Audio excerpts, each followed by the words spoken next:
Tribune Sport, l'émission sport de Radio JM, présentée par Jérémy Seban. Bonsoir à toutes et à tous, bienvenue dans Tribune Sport, votre émission sport sur Radio JM. À mes côtés, Loris, Zach et Humberto, donc assistant direction sportif du Cercle des Nageurs. Comment ça va ? Ça va, très bien. Très heureux d'être avec vous ce soir. D'ailleurs, tu peux dire Humberto si tu veux. Humberto, ok. Comme ça, on se met d'accord au début. La communauté italienne n'est pas trop vénère ce soir. Ok, donc c'est Humberto. C'est ça. Allez, comme ça, j'écorcherai pas le nom. Tu as bien fait de me dire, c'est important. Et vous les gars, ça va ? Ça va super. Allez, donc ce soir au programme, une remontada de plus en Ligue des Champions, la team Giannis qui s'impose au All-Star Game, un classico tant attendu, et on terminera enfin par l'interview d'Umberto où on parlera de l'équipe principalement, donc de l'équipe de water-polo du Cercle des Nageurs, avec apparemment une actualité plutôt intéressante en ce moment. C'est bien ça, il y a des choses qui arrivent, des choses qui se sont passées et des choses qu'on prépare. Allez, on reviendra dessus en fin d'émission. On commence tout de suite avec le Tour des Sports. Le Tour des Sports, présenté par Jérémy Seban. Et donc c'est le retour destination pour ce week-end avec Italie-Irlande, Pays de Galles-Angleterre, ce sera samedi, et la France, ce sera contre l'Écosse dimanche. Au basket, c'est la team Giannis qui s'est imposée 184-175 face à la team Lebron. Donc c'est le All-Star Game. Alors avant c'était sous forme de conférence, il y a eu un changement en 2018, maintenant c'est deux capitaines qui font justement, qui choisissent eux-mêmes leurs joueurs. Et par rapport à ça, ça s'est ressenti apparemment sur les audiences, puisqu'on était en 2003 à 10,8 millions de spectateurs, et en 2023, donc 20 ans après, on est seulement à 4,59 millions. Et en 2013 c'était 8 millions, donc vraiment depuis et ça correspond un peu à ce changement. Il y avait vraiment c'était vraiment un moment très attendu dans la saison d'NBA avant le All-Star Game, et c'est vrai que c'est de moins en moins.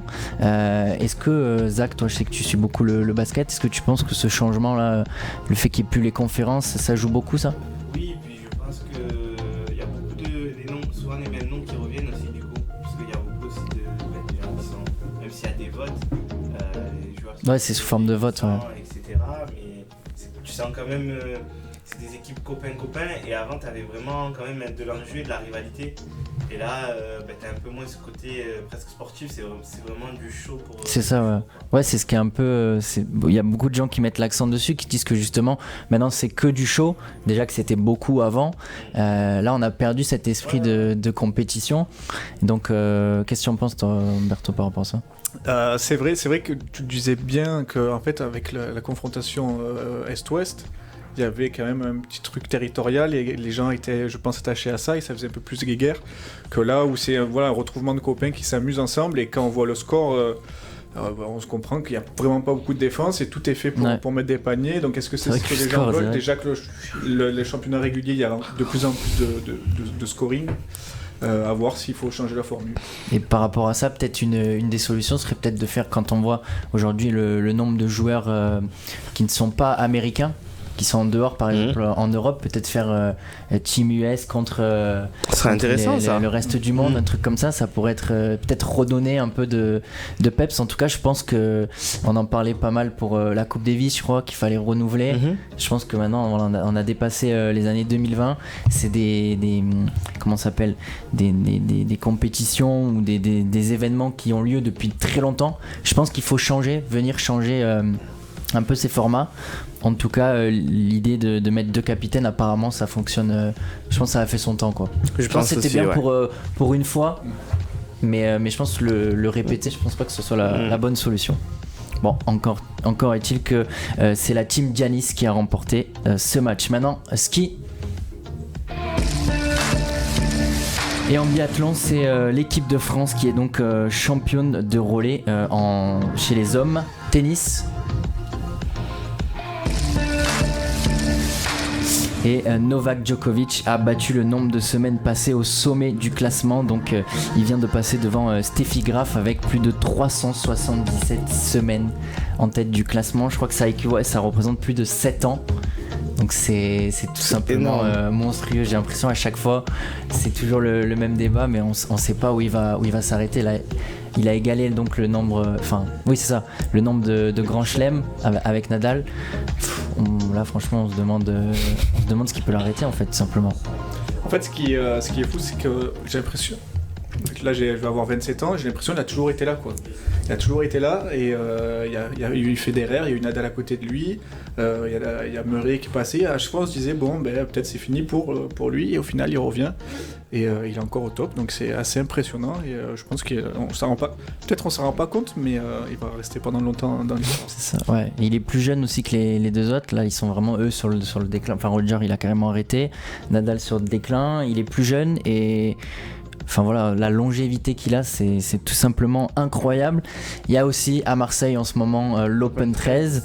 Malheureusement, Djoko n'est pas présent, mais on a quand même quelques joueurs sympathiques. Et donc les quarts de finale qui commenceront demain opposeront donc Urkaz, le Polonais, face à Ymer. Ça va être un match intéressant. On aura aussi Grigor Dimitrov face à Bulbik. On aura Benjamin Bonzi, un des deux Français encore en liste, face à Deminor ou Richard. Ça va jouer là en fin de soirée, et le dernier match, ça va être un match très intéressant parce que ce sera Stan Wawrinka opposé à Arthur Fils. Donc Arthur Fils, c'est vraiment la nouvelle pépite, et je vous propose d'écouter un peu les conférences de presse de Benjamin et Arthur. Ouais, on sait que tous les tournois français sont un peu à part pour nous. Là c'est différent, c'est là où j'habite. Ma famille est pas loin, il y a plus de proches qui sont dans ma box et qui sont là pour m'encourager, donc ça joue forcément. Les gens commencent à savoir aussi que je suis d'ici, donc il y a des attentions peut-être un petit peu plus présentes. Donc bien sûr que c'est un tournoi où j'ai envie de bien figurer. Pour l'instant ça se passe bien, mais il faut continuer. Je dirais Gaël son côté showman. Je dirais Joe son service, Richard son revers, et Gilles son déplacement sur le terrain. T'es vainqueur de chelem avec ça. Avec ça, t'es sûr d'en gagner au moins un. Parce que quand j'étais petit, quand je me réveillais, que je mettais la télé le matin, il y avait les night sessions de l'Australie. Et ça m'a marqué. Je trouvais à chaque fois le terrain, enfin le central, je sais plus comment il s'appelle. Il s'appelle comment le central ? Rod Laver. Ouais, je le trouvais incroyable. Donc j'aimerais bien un jour jouer et puis gagner ce tournoi-là. Donc voilà, vous venez d'écouter à la fin, c'était Arthur Fils, donc 118e mondial. Il a eu une wildcard pour l'Open 13. Il vient de faire demi-finale juste avant à l'Open de Montpellier. Donc il est vraiment en train de monter en puissance. Là, il aurait pu jouer contre Yannick Sinner, l'Italien. Ça aurait été vraiment un beau duel. Malheureusement, Sinner a été malade. Malheureusement ou pas, parce qu'au final, ça profite à Arthur Fils. Voilà, vous l'avez entendu, il a pas peur. Il dit donc clairement que, bon, après ça reste un rêve, mais on sent vraiment dans ses paroles qu'il a pas peur. Il parle quand même de gagner des grands chelems, donc tranquillement il faut lui laisser le temps, 18 ans. Mais pour l'avoir vu jouer, pour l'avoir entendu en conf de presse, on sent quand même qu'il fait partie de cette nouvelle génération qui aura, je pense, son mot à dire. Donc voilà, à suivre. On peut passer donc à Made in Marseille maintenant, vous le savez. On parle des clubs de la région. On va commencer avec les Spartiates qui ont malheureusement perdu leur match face à Nantes. Le prochain, ce sera samedi face à Caen à domicile. Donc on espère un autre résultat pour eux, un résultat plus positif. C'était le Pays d'Aix en handball qui a joué en Europa League, qui a perdu face à Valour 40-31. Ils auront l'occasion eux aussi de se rattraper. Ce sera demain face à Célestas Alsace, cette fois en l'équivalent de la Ligue 1. Les Blue Stars, eux, en championnat élite, ont gagné, si on peut appeler ça un peu le derby, face à Aix-en-Provence, 36-0. Et on finit avec le Cercle des Nageurs ou Marseille. D'ailleurs, j'aurais une question par rapport à ça, qui est actuellement premier du championnat, qui malheureusement a perdu contre Strasbourg 13-12, mais qui aura à cœur de rattraper ça. Dans un premier temps, face à Montpellier, ce sera samedi à 19h. Et ensuite, on aura un troisième match face à Sabadell, cette fois en Ligue des Champions. Ce sera le 28, c'est mardi soir à 20h. Voilà, donc c'est fini pour ce tour des sports. On aura l'occasion à la fin de revenir sur ces ces 2 belles échéances qui arrivent pour vous. Loris, tu peux nous donner les résultats un peu de ces matchs de Ligue des Champions qui ont eu lieu? Oui, on va parler de la compétition la plus prestigieuse. Eh bien, le Napoli qui prend une très belle option sur la qualification en s'imposant 2-0 avec un but de Osimhen et Di Lorenzo malgré un penalty raté de Kvaratskhelia.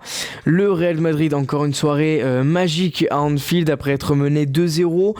Le Real Madrid, en ayant l'ADN européenne de tous les joueurs, eh bien, s'impose 5-2.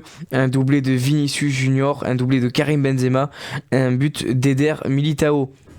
Hier, 2 matchs, l'Inter face à Porto, eh bien l'Inter qui s'impose sur la plus petite des marges, 1-0 grâce à la libération de Lukaku, et un match décevant de la part de Manchester City entre Leipzig et City, un but de Gvardiol et de Riyad Mahrez. Voilà. Rapidement, tu peux nous donner les scores là, parce qu'il y a des clubs français qui jouent en Europa League. Et c'est la mi-temps sur toutes les pelouses. Et bien Monaco, pour l'instant, perd 2-1. Un but de Wissam Ben Yedder sur penalty. Et le FC Nantes qui s'est complètement tiré une balle dans le pied dans ce début de match en encaissant un doublé de Di Maria à la 5e minute et à la 20e par un penalty. N'oublions pas le carton rouge de Nicolas Palois. Je vous propose de commencer par l'Europa League. Là, ce match face à la Juventus, vous attendiez quelque chose, vous, de cette équipe de Nantes ou pas? Sincèrement, pas grand-chose. En tout cas, c'est toujours chouette d'avoir des clubs en Coupe d'Europe, que ce soit la 2e ou la 3e Coupe d'Europe.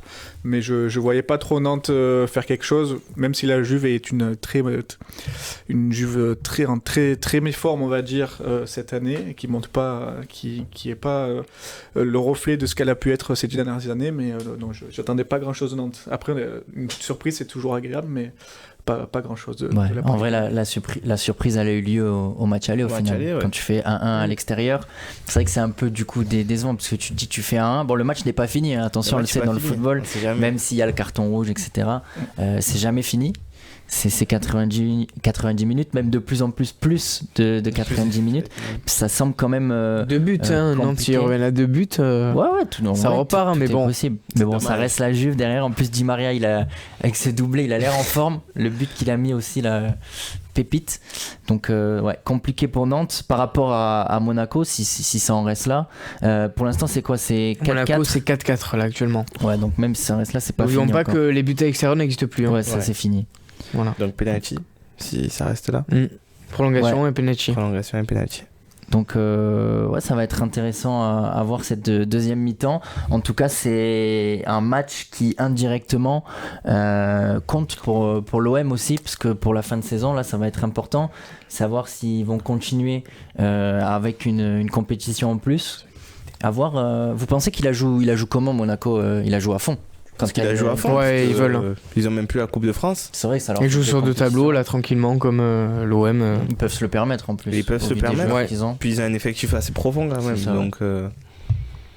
Donc c'est pour ça que nous ça va être aussi important dimanche. Il y a une union. Il y a une union dans quand ils ont réalisé un beau coup au match aller, franchement. Ouais.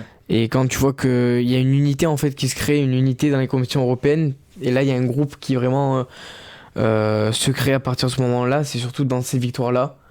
Et je pense que c'est le sursaut qu'ils soient dans une bonne forme. Je pense que c'est pour ça qu'ils n'arrivent pas ils lâchent pas, et Monaco ils reviennent beaucoup en cette fin de saison.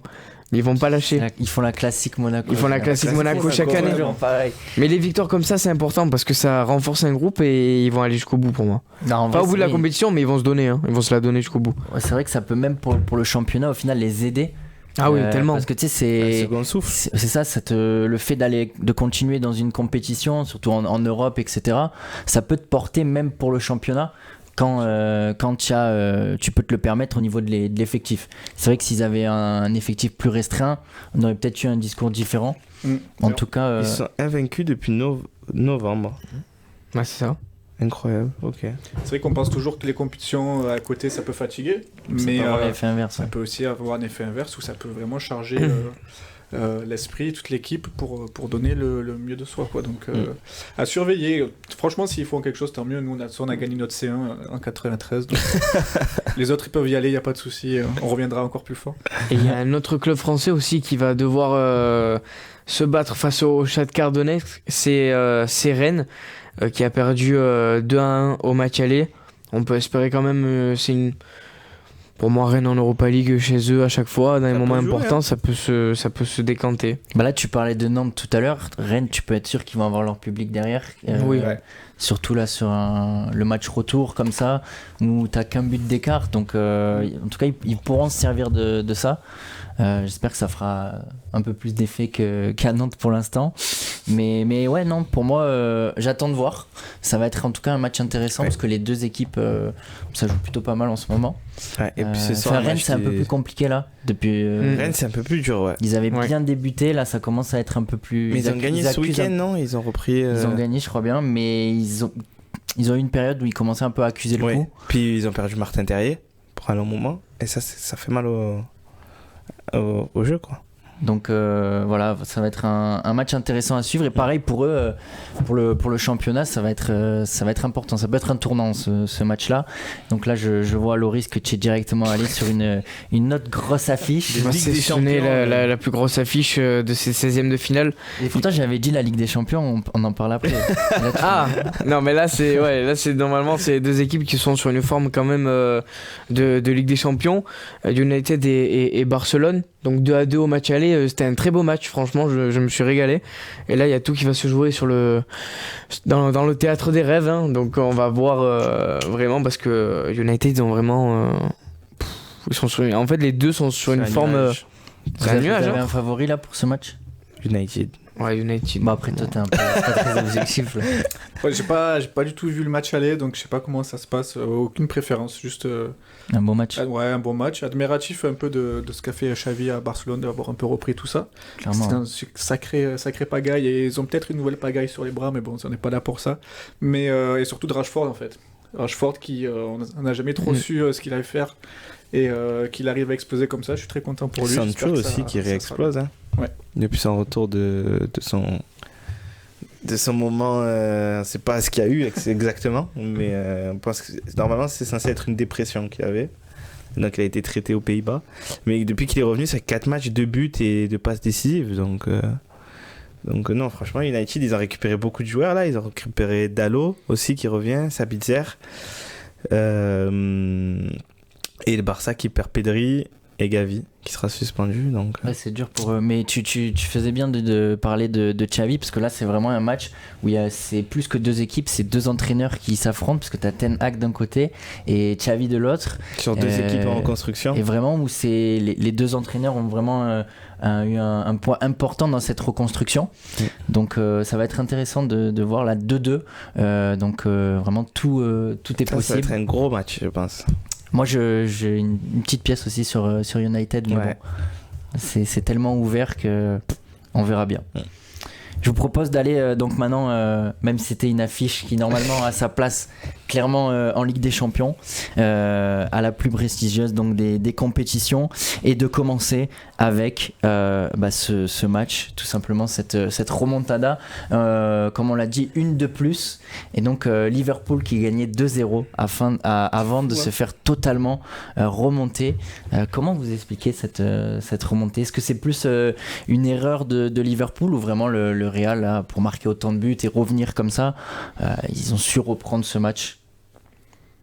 Je pense une mauvaise entame de match, parce que on voyait le Real, c'était pas vraiment, il y avait beaucoup de pertes de balles. Camavinga, à un moment il perd un ballon à l'entrée de la surface qui peut mener à un but, mais Gakpo il glisse, une erreur de Thibaut Courtois. Liverpool qui met beaucoup d'intensité, et je trouve que souvent les équipes espagnoles, dans les 30 premières minutes, 20 premières minutes, elles ont du mal à rentrer face aux équipes anglaises, parce qu'il y a une vraie différence de rythme, et on sent vraiment cette différence de rythme. Mais après le Real, c'est beaucoup trop solide mentalement pour se laisser avoir, je pense. Donc ils sont revenus juste derrière, et ils sont revenus pas avec 3 buts, mais avec 5 buts. Donc c'est fou, costaud. Ouais, c'est fou ce Real, c'est fou. Quand on voit en plus les joueurs qui sont alignés, quand on passe à Modric qui est bientôt à la retraite à 67 ans, il est pas très loin. Il a encore là, il descend les ballons. Devant, on oublie, malheureusement, mais il y a toujours Cabenueve qui reste le ballon d'or. Donc il montre encore une fois pourquoi il est le ballon d'or. Et Vinicius qui est dans la forme de sa vie. C'est fou. Donc tout réussit à ce Real. En plus, ils ont l'identité Real Madrid. C'est dans le sang, c'est dans le cœur. Ils ont l'Europe, c'est à eux. Donc voilà, Liverpool, je sais pas ce qui s'est passé. Est-ce que c'est la fin de Jürgen Klopp ou de tout l'effectif? C'est une instabilité chronique qu'on c'est voit catastrophique, cette depuis saison. le début de saison. C'est le classique Oui, mais justement, Liverpool. tu aurais vu une défaite de Liverpool, ça aurait été, on va dire, logique. Là, le fait qu'ils gagnent quand même 2-0 et qu'ils se fassent revenir de la sorte, ça leur met encore plus un coup au final. Ça leur, Mais cette saison, ils fonctionnent comme ça en fait. Hein. C'est soit ils font un bon match, soit ils font un bon quart d'heure, bon 20 minutes. Et derrière. Ça m'a rappelé le match quand le Real ils ont joué contre Paris, qui sont revenus. Ouais. La c'est pareil, c'était une remontade. C'est le même, c'est le. Mais c'est Liverpool, ouais, c'est un mystère cette saison. C'est. Pourtant, il y a des Là, beaux joueurs, mais. Là, tu te dis que pour le match retour, c'est. Exact. Là, c'est la c'est plus qu'un première miracle équipe qu'il faut, là. depuis je sais pas combien de temps avoir marqué 5 buts à Anfield. C'est énorme. Ah oui, c'est sûr. C'est En énorme. plus, c'est surtout que c'était le Real à l'extérieur, donc Ah là oui. en plus ils vont jouer chez eux. Voilà, c'est plus qu'un miracle qu'il faut. Ouais, surtout que les équipes anglaises ne sont pas forcément habituées à ce genre de remontada. C'est pour ça que d'ailleurs on s'appelle comme ça. C'est vrai que Ouais, c'est c'est plutôt vrai. l'adage de certains clubs espagnols. À voir. Tant que c'est un beau match, tant mieux. Après, si Liverpool peut faire un exploit, pourquoi pas. Mais je vois mal Madrid se manquer sur cette étape de la Ligue des Champions. Là. Pourtant, beaucoup de blessés aussi à Madrid. Hein. Ferland Mendy, Alaba qui se blesse en plein match. Donc, Kroos qui a pas joué. Ouais, mais t'as, pareil, comme on le disait, on parlait pas mal de profondeur, de turnover, etc. Tu l'as aussi, Ouais. dans ces clubs, surtout au Real. Donc ils ont pu aligner quand même une équipe Cohérente. Ah bah oui, ça plus oui. que cohérente, compétitive, malgré les absents que tu as pu citer. Un autre gros qui a buté, c'est Manchester City face à Leipzig. Pareil, là, tout à l'heure, on en parlait en off. Pas choqué de ce Non. résultat? Non, Ils ont non. toujours eu de la difficulté contre Leipzig en Ligue des Champions. City. Moi, je dirais ils ont toujours eu de la difficulté en Ligue des Champions. Ah oui, Tout court. tout court aussi. Après, on connaît, c'est la mystère. classique. Hein. Pour moi, je pense qu'ils vont s'en sortir et ça va s'arrêter en demi. Oui. Mais j'ai été peut-être, stupéfait quand même que Guardiola il fasse pas de changement pendant 90 minutes. Inédit, ça. Il a rien fait. Surtout, ouais, Et tu vois que ça piétinait quand même. Il gagnait jusqu'à c'était là combien? 70e. 70e. Non, mais attends, bon, Leipzig, c'est quand même, c'est 26% de possession de balle dans le match.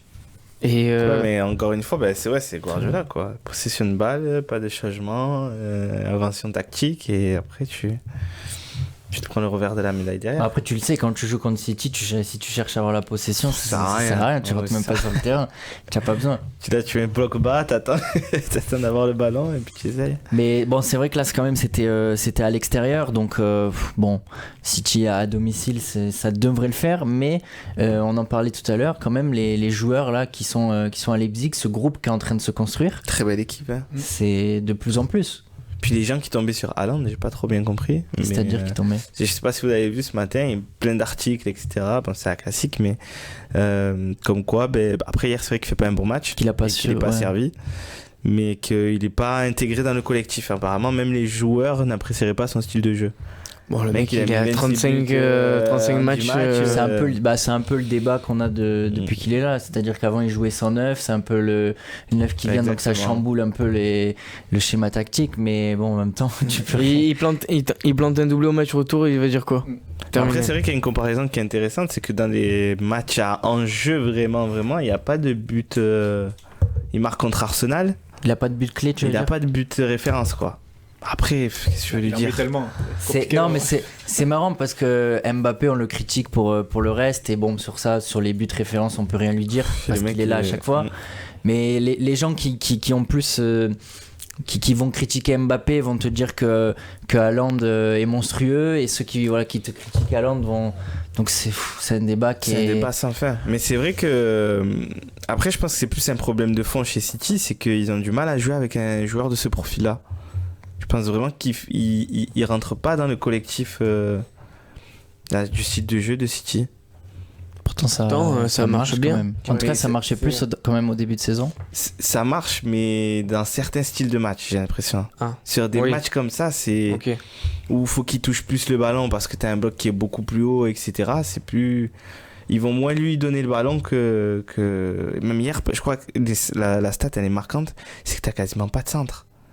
Pour un attaquant comme ça, si tu joues pas. Mais en fait, depuis qu'ils ont perdu Cancelo, hein, enfin, je trouve que ça joue. Ça aussi, c'est un mystère. Beaucoup moins. Enfin, c'est. Je propose de passer rapidement sur ce match Inter-Porto. L'Inter qui au final s'en sort, mais vraiment de justesse. Une équipe comme Porto, là, ça roule vraiment bien en ce moment. Ouais, en championnat, ouais. C'est séduisant. Là, on voit un seul petit but d'écart. Ça va être chez eux le retour. Ça va être un beau match. Dans un beau stade en plus. Et puis deux équipes vraiment historiques. Là, on sent il y a du Mourinho un peu dans le match. Inter face à Porto, mais on sent que Porto peut faire quelque chose là chez eux quand même. Ah oui, bien sûr. Puis l'Inter, ils sont pas en grande forme non plus. Hein. C'est pas terrible. Donc, il y a Lukaku qui revient un peu en forme, mais... Là, sur ce match, vous êtes plus team Inter ou... Moi, je vais être un peu plus team Inter pour être un peu chauvin, mais ça, c'est les matchs plaisants qu'on met de côté et qu'on aime bien regarder. Après, ils sont forcément supportés, mais qu'on prend plaisir à regarder parce que, comme tu disais, voilà, de belles institutions européennes qui reviennent là, à ce niveau de la Ligue des Champions, c'est le kiff. Mais Simone Inzaghi, l'entraîneur de l'Inter, est quand même... je sais pas si c'était un peu en mode intox pour soulever ses troupes, mais elle a dit qu'il se sentait prêt, capable en tout cas de gagner la Ligue des Champions avec cette équipe. Je sais pas trop, okay. Mais... Ambitieux quand même. Mais voilà, il a sorti ça en conférence de presse. On va voir jusqu'à où ça le mène. C'est possible. Après, déjà, de les voir là depuis. C'est pas mal. Ça faisait longtemps qu'ils n'avaient pas atteint ce stade, là, même les deux équipes. Hein. Mais j'ai envie de dire pourquoi pas. Bon, l'Inter, ça revient quand même. Ça revient, bien sûr. Ouais. Ils sont écrasés par Naples. Par Naples, ouais, en championnat. 15 points d'avance. Et puis Naples aussi qui a fait le taf. Naples qui continue. Je propose maintenant de revenir donc.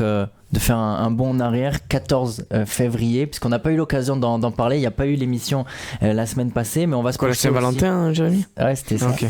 C'est ça, on va parler de la Saint-Valentin, on change totalement de registre. Non, bien sûr, je parle du match de Paris.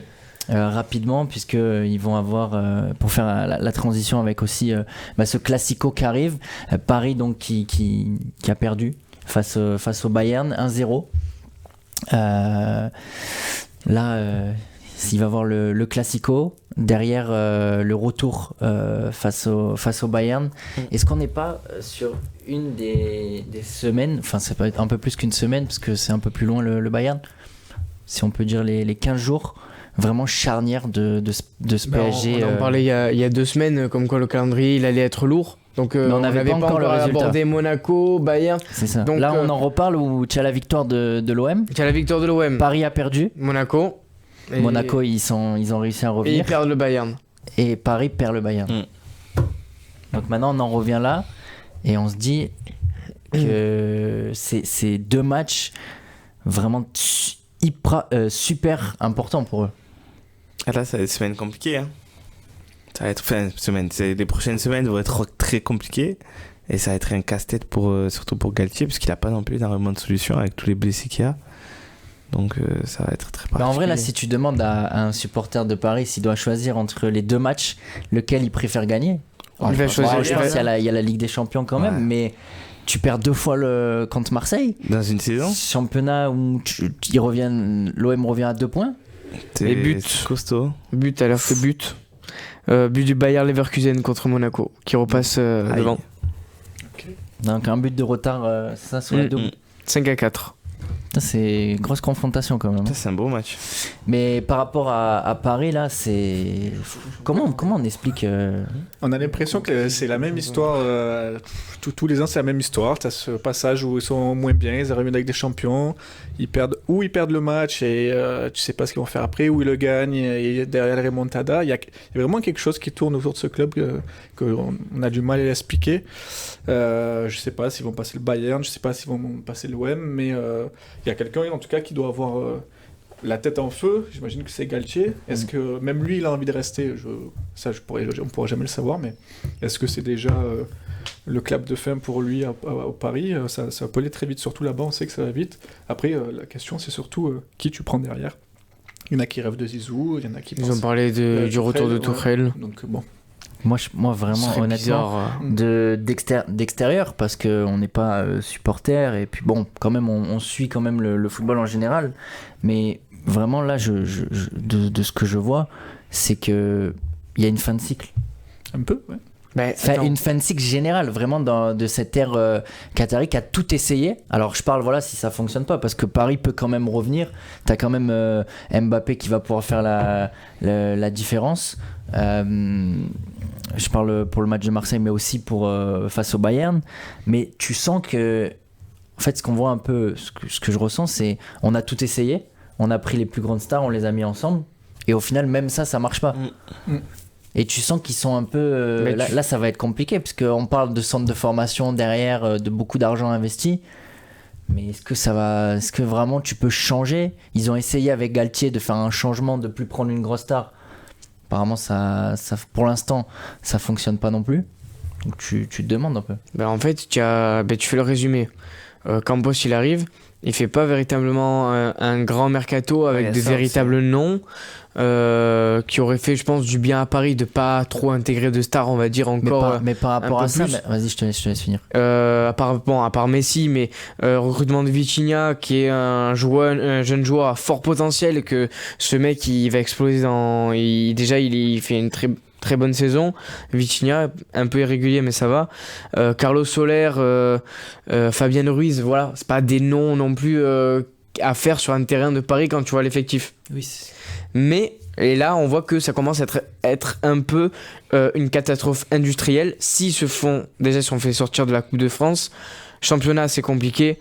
Et s'ils se font sortir contre Bayern, là on peut véritablement parler de catastrophe industrielle, que ce soit sur le mercato et autres. Donc là, ils sont dans l'orange.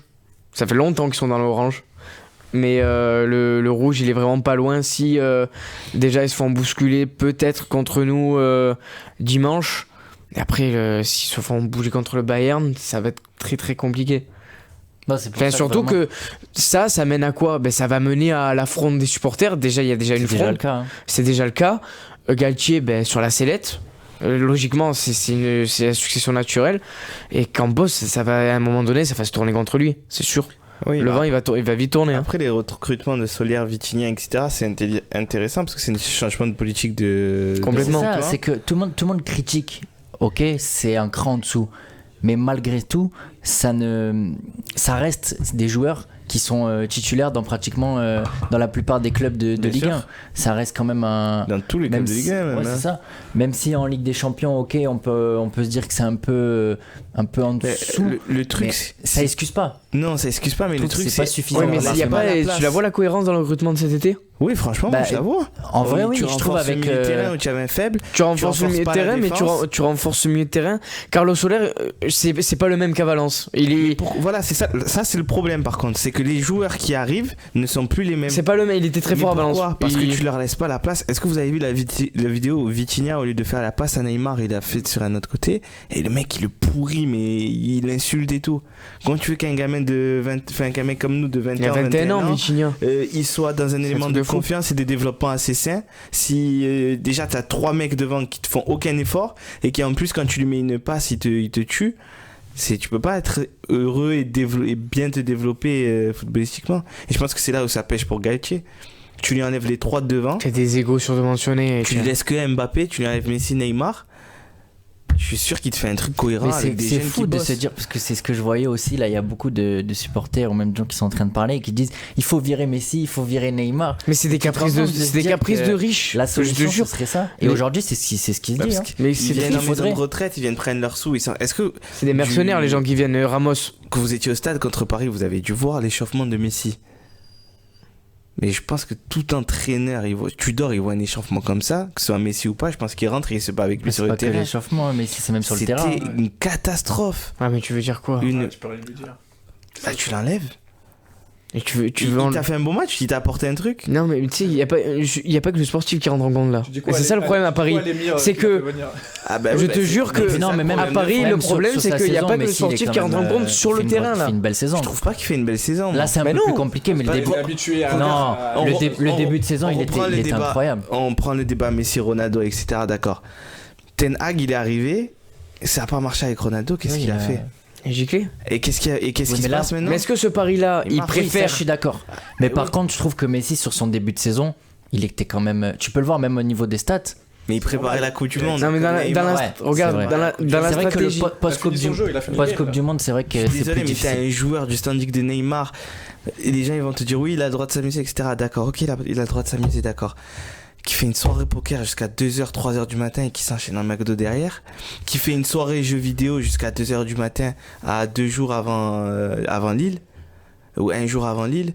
Je suis désolé, mais le fait qu'il se blesse au bout d'un moment, tout le temps à la même période, à la même année, c'est que son corps il c'est là où ça pêche. C'est Riolo qui Mais parlait de ça. mais c'est là il où a ça raison. pêche. C'est qu'à Paris, malheureusement, ça fait 7 ans que ça le fait, c'est qu'il n'y a pas de véritable homme, que ce soit en termes de direction. Pour moi, je vois Nasser rentrer dans un vestiaire, ça fait pas peur. Il n'y a pas de véritable... Non, mais le président, il est pas important. Mais si. Ben non. Mais attends, c'est lui qui manie l'institution, mais ça fait 7 ans, il se fait marcher dessus. Je te reprends l'exemple de United. Parce que tu peux pas prendre un exemple plus profond que ce club. Les Glazers, est-ce qu'ils sont intervenus une fois dans le vestiaire? Mais c'est pas Ils sont pas venus en Angleterre depuis plus de 2 ans presque. Ils savent même pas qui ils ont. Ils savent pas qui ils ont dans leur équipe. Ce qui s'est passé, c'est que tu as eu un mec qui savait où il allait et les gens qui fitaient pas dans son projet, il les a mis dehors. Et le problème, c'est qu'à Paris, tu peux pas faire ça. Mais tu peux pas parce que ça prend Donc, au-dessus le du sportif. problème, il est plus gros, c'est que tu prends des entraîneurs qui sont hyper intéressants sur les dernières années. Les noms, Carlo Ancelotti, Tourelle, Unai Emery. Unai Emery. Mais il n'y a pas de cohérence, il n'y a pas un même mec qui va te suivre en 5 ans, un court moyen Mais terme. parce que Il y a pas de des flingues. C'est des mecs que quand ils partent, ils réussissent. Unai Emery, Mais oui, Villarreal, pourquoi ils réussissent? Aston Villa, il est en train de réussir. Ancelotti, il part, juste après, il reprend Everton. Ouais. Il fait une pause, il reprend Everton. Ça marche à Everton. Le Real, ils ont besoin, il retourne au Real. Ça marche. Tourelle, Tourelle, ça marche. il part Chelsea, Ligue des Champions. Au bout d'un moment, il faut qu'il se remette en question. Et il s'entraîne de le faire. C'est la direction qui doit se remettre en direction. Et si on ramenait Tourelle, ce serait pas mal. Mais par contre, il faudrait qu'on lui présente nos excuses. Eh oui, tu n'as plus le choix. C'est triste. Mais je pense que c'est une culture de l'endroit, une culture. Exactement, c'est foutu. Et une culture, on le sait, c'est très compliqué à changer, à faire bouger. Il faut changer des gens qui sont à l'intérieur. Ça n'a pas été simple. Mais même ça s'est fragilisé. Paris, je peux en parler des heures.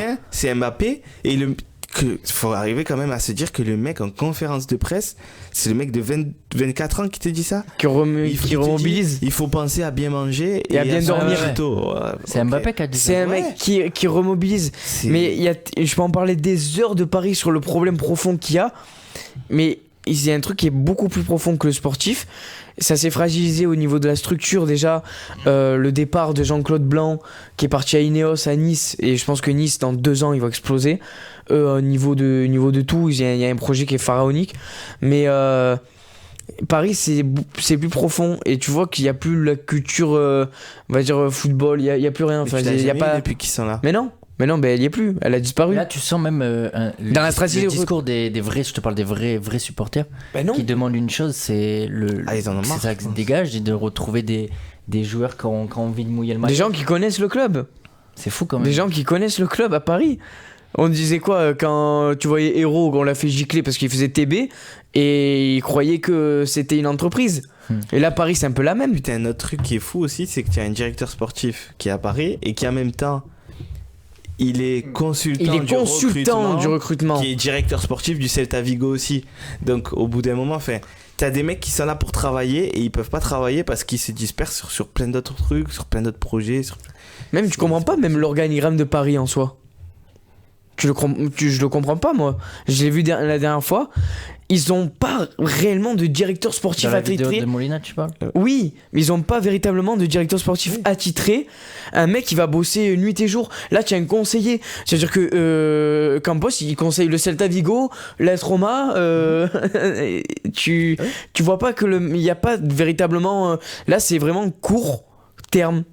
Le projet de recrutement de Paris, court moyen terme. Il n'y a pas il n'y a pas une stratégie cohérente comme par exemple, je vais dire l'exemple de Longoria qui est en train de se passer, mais il n'y a pas, je sais pas. C'est une question de business. Ils ont développé la marque. C'est une question qui est beaucoup plus, qui va au-delà du sportif et qui frôle l'extra sportif et ça répercute sur le terrain malheureusement. Sans aller si loin, quand tu vois que maintenant, Messi, ça y est, on pense qu'il va sûrement partir.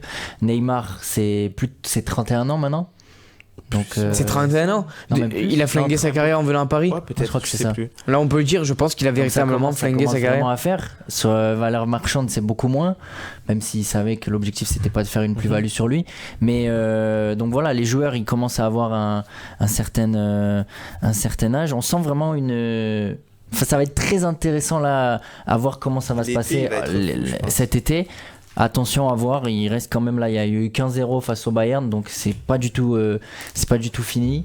Mais donc comme on le disait, vraiment 2 semaines hyper importantes pour eux, et puis après beaucoup de cas à gérer. Donc vraiment là, je vois pas d'autres clubs qui sont dans la même dans une situation pareille là, en ce Un moment. signe qui est un peu inquiétant aussi pour le PSG, c'est qu'il commence à se renseigner sur d'autres clubs. Ouais, oui, c'est Et vrai. qu'on peut pas détenir n'importe quel nombre de clubs, c'est n'importe quel nom. Donc il y a ça aussi. Ah, on qui parle peut de être business un peu inquiet. Oui. Donc bon, à ce moment, les fonds, même s'ils sont illimités, tu vas te Exactement. concentrer plutôt sur une club que l'autre. Exactement. D'ailleurs, tu parlais de Nice, mais bon, Radcliffe, il aimerait bien racheter Manchester United. Donc Ouais. s'il se positionne sur.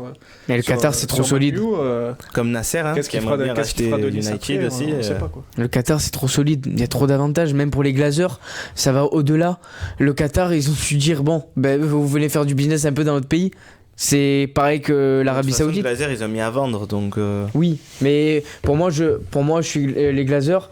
Là, ils négocient avec une société externe de QSI pour pas qu'ils rentrent bah dans oui, le s'ils peuvent pas dans avoir les de règles de club. l'UEFA pour pas diriger les mêmes clubs. Mais même s'ils font comme ça, ils font une magouille comme ça, ça voudra quand même dire moins de fonds pour Paris. Hein. Ah, mais ils ont dit que Si Paris- tu as Mais les ils sont deux déjà clubs, d'accord il y aura pour pas céder mal des de- parts. Il y avait un 25%. article dans le journal anglais, je sais plus le nom du journal, qui disait qu'en fait, ils ont fait des enquêtes, etc., et que les offres sont bien concrètes, enfin l'envie est bien concrète, et que si il y a l'acquisition de Manchester United, Paris, ça deviendrait vraiment un club de Ligue 1, un club satellite, et il y aurait C'est pour plus ça qu'il y a la le centre de même- formation aussi qui. C'est un 3++. Exactement.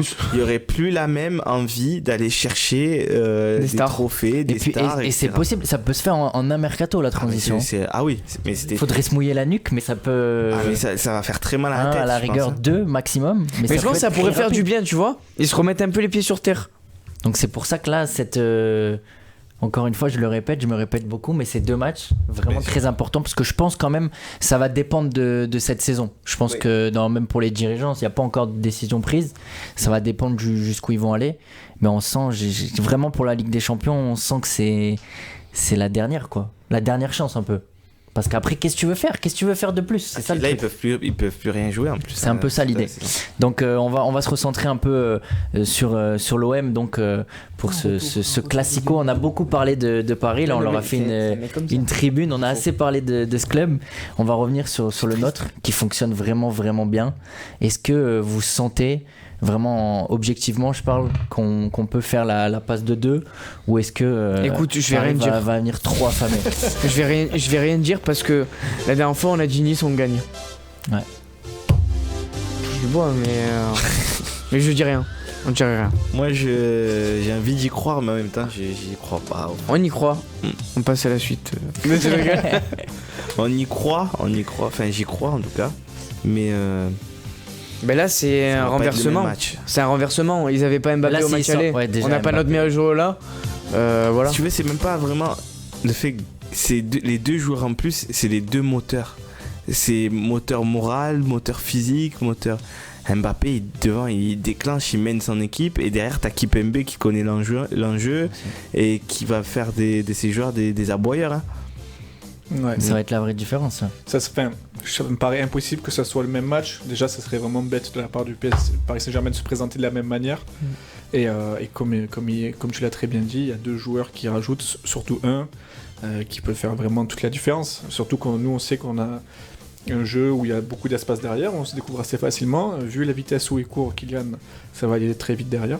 Voilà, je pense que ce sera pas le même match. J'espère vraiment qu'on va pouvoir gagner. On souhaite jamais le malheur, mais si en plus Paris peut perdre contre nous et avoir des problèmes, tant mieux. Ah bah ouais. Et c'est pas le même match. J'espère qu'on va gagner, mais je m'attends pas au même match. Par contre, ce qui est sûr, c'est que vu l'ambiance qu'il va y avoir, Ah ouais. avec le record qui est attendu, ça va péter en tout cas. Puis j'aimerais pas être là, ça va Tudor. trembler, papa. Ouais, mais là Parce que tactiquement t'es obligé de changer. Tactiquement, ça va être. Le fait qu'il y ait Mbappé, tu es obligé de changer. Tu peux pas remettre la même que Puis tu as mis même, au y a match. pas le tu choix, vas hein, devoir à choisir mettre, je entre pense. Guendouzi, Under, Malinowski aussi, sur qui tu vas entourer Sanchez. sur ton milieu de terrain? Est-ce que ça va être Verretou Rongier? Est-ce que tu remets Rongier défenseur central? Parce que tu n'as pas Mbemba. Ouais, tu n'as pas Mbemba aussi, le ça, cerveau qu'il doit avoir là. Je sais pas. Sachant que là, tu peux véritablement jouer un coup sur cette rencontre-là, sur cette journée-là. Parce que, bon, certes, tu as Montpellier qui va jouer Lens. Et tu as Monaco-Nice. Je pense que ça va être un très beau match. Et par la suite, tu vas avoir un Lens-Lille. Donc, s'il y a un coup à jouer, tu peux quand même... Ça va être costaud, hein. Moi, nul, je prendrai. Oui. Dans cette optique-là, je prendrai tout. Sauf la défaite, bien sûr, mais je prendrai tout. Et c'est un coup à jouer parce que je sais qu'ils vont se planter. Lens, ça y est, pour moi, ils ont abandonné le coup. Monaco, là, si ce soir ils sont sortis en Europa League, soit ça leur donne un coup sur la tête, soit ils vont avoir un sursaut d'orgueil en championnat et ils vont pas lâcher le steak. Donc, non, mais ça va être comme ça. Et Nice qui revient, tu vois, bam, Monaco là. Je sais pas, mais ça va être décisif sur la suite. Oh, il reste 14 journées, hein. C'est rien presque. Hein. Dès qu'on rentre dans les 10, là, c'est le sprint. Donc un match, je pense moi aussi, je dirais un match différent. De toute façon, tu es obligé de l'aborder d'une autre manière. Là, quand tu as réussi à faire une fois le coup, 2 fois, je pense pas que ça suffira. Donc voilà, attention à voir aussi. C'est vrai qu'on n'en a pas beaucoup parlé, mais le fait qu'il n'y ait pas Mbemba. Donc vraiment, comme tu le disais, là, Tudor, ça va être très important dans sa tête. selon qui va nous aligner. Dans tous les cas, je pense, peu importe, ça sera des morts de faim. Ouais. Parce que tu as la possibilité de les taper 2 fois, ce serait historique. Et surtout, de revenir à 2 points. Donc, ça fait depuis 2014-2015 qu'on n'a pas eu un classico aussi serré en termes d'enjeu.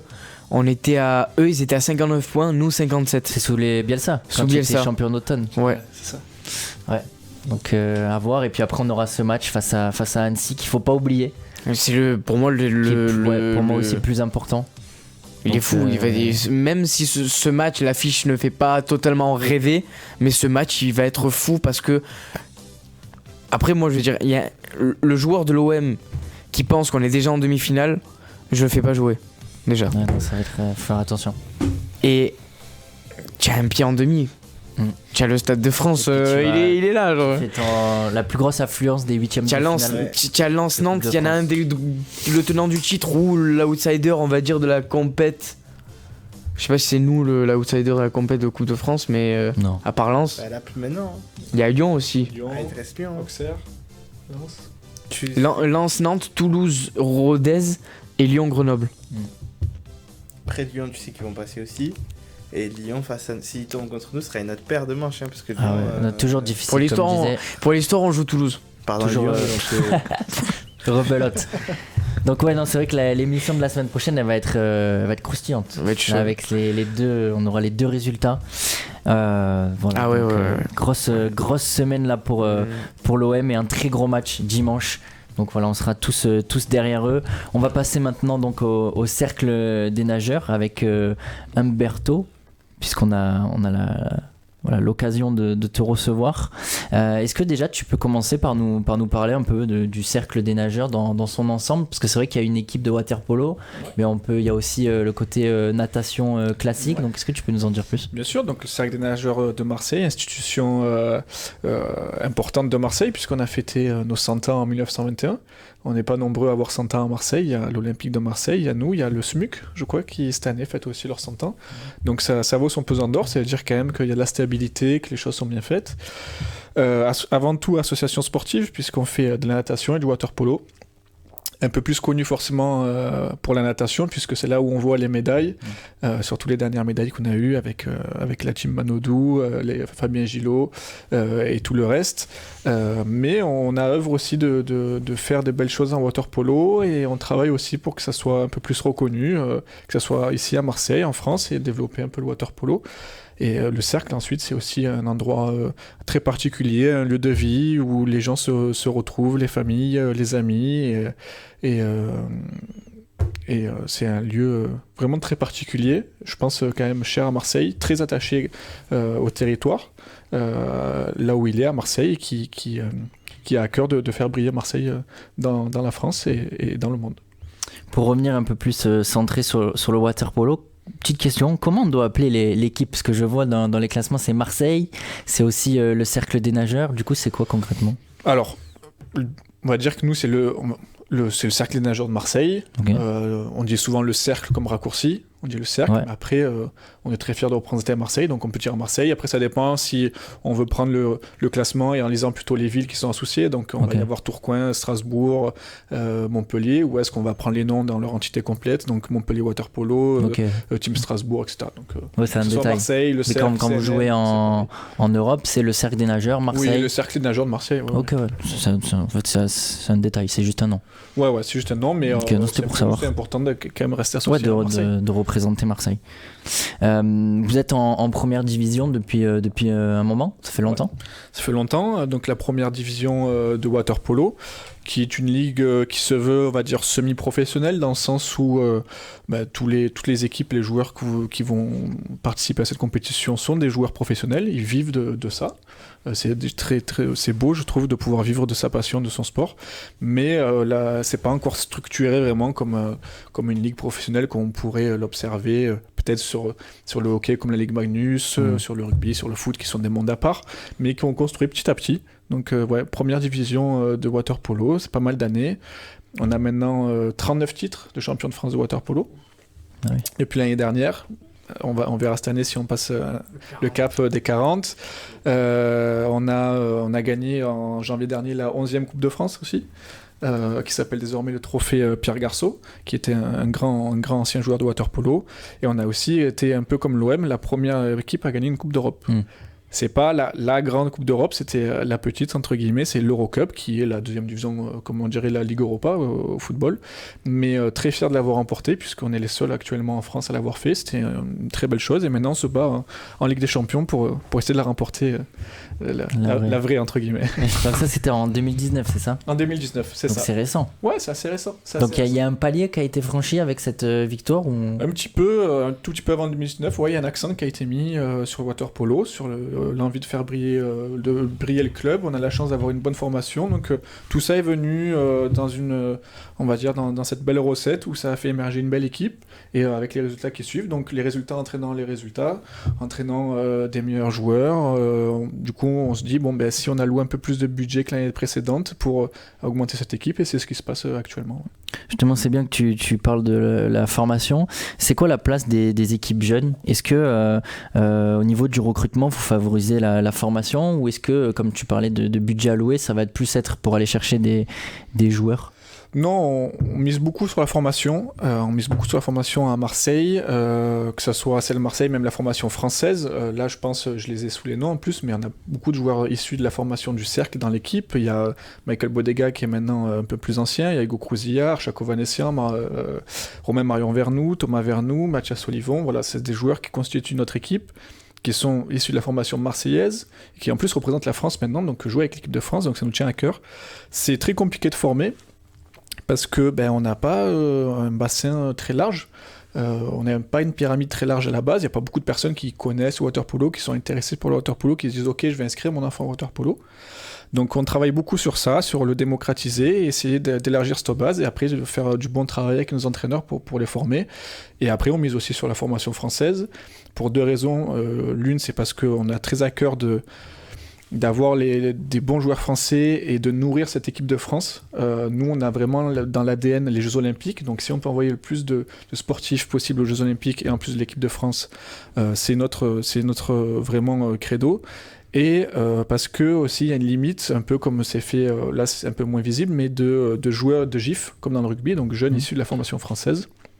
Et on doit avoir un certain nombre de Français dans l'équipe, ce qui fait que c'est important aussi de miser sur ces jeunes de la formation française. La moitié en gros est français, l'autre moitié est européen ou extra-européen. Et tu disais tout à l'heure, donc tous semi-pro. Tous pro. Franchement, ils sont tous pro. Ok, c'est leur. Je disais que la ligue est semi-pro. La ligue est semi-pro, mais dans sa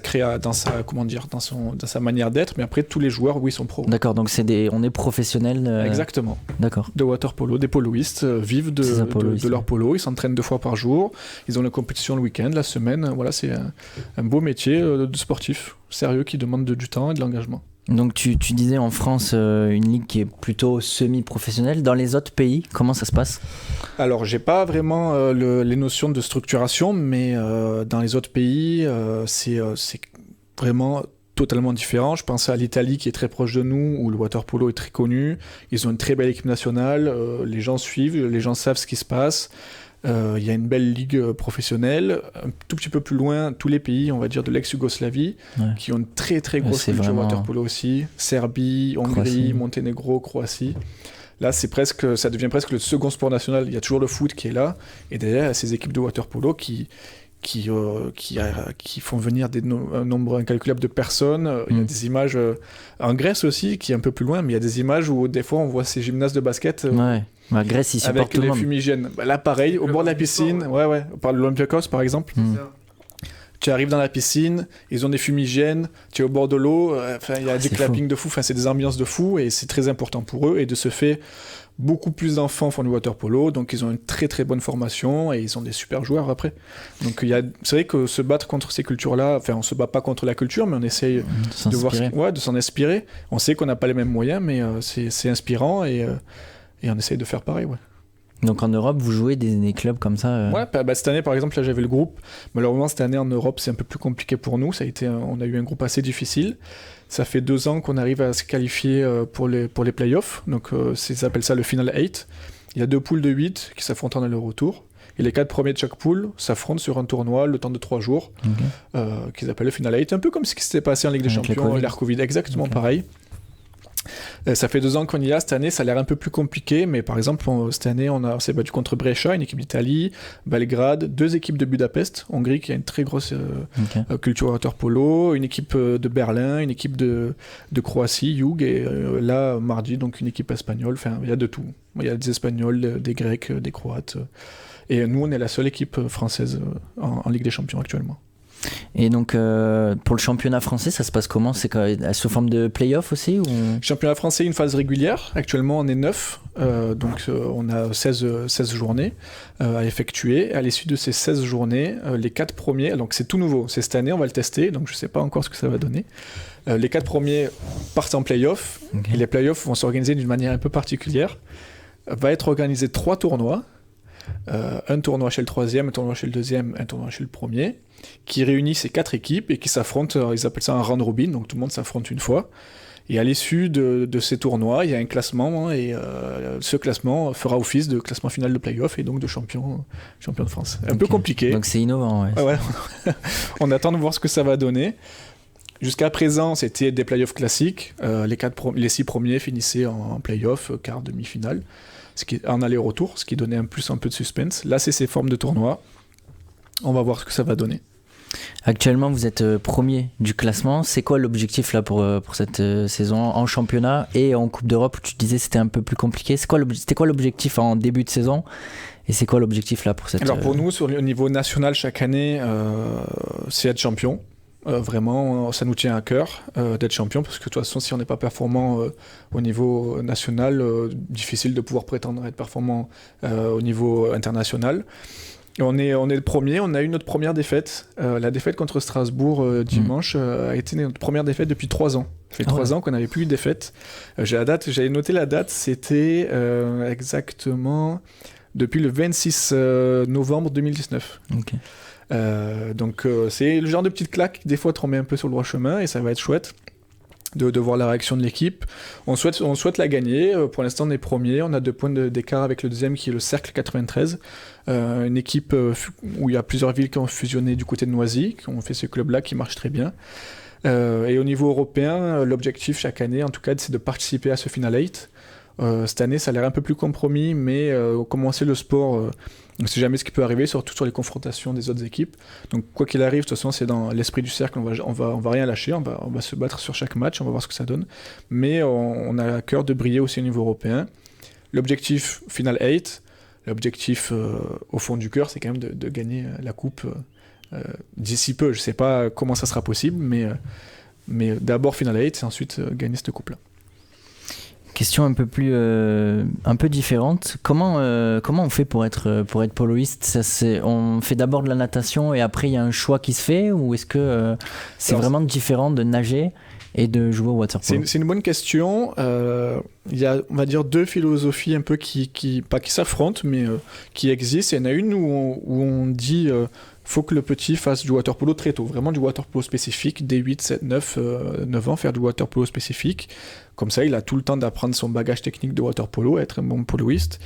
Une autre école qui se positionne plutôt sur le fait d'apprendre à nager pendant longtemps, donc jusqu'à 10, 11, 12 ans, vraiment avoir une base solide de natation pour être un très bon nageur, et ensuite acquérir ce qu'il faut pour faire du water polo. Puisqu'au final, c'est un peu comme on retrouve dans le sport aujourd'hui, pour être un bon footballeur, si tu n'as pas le physique qui va avec, si tu n'es pas capable de courir 90 minutes, si tu n'as pas le coffre, tu peux être un très bon joueur technique et même réussir, mais avoir le coffre, ça aide. C'est pareil au water polo. Si tu n'es pas capable d'enchaîner les allers-retours dans la piscine pendant 1 heure et que tu nages très mal et que tu nages moins vite, tu seras moins efficace.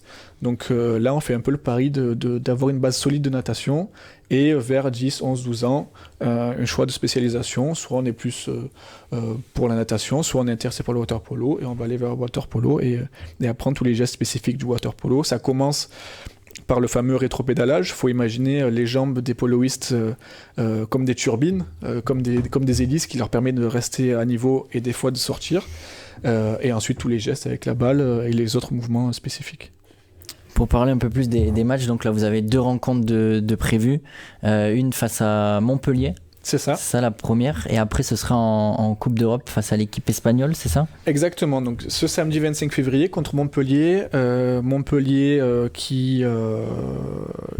qu'on va affronter, qui est une équipe plutôt intéressante, qui avait gagné pas mal de titres.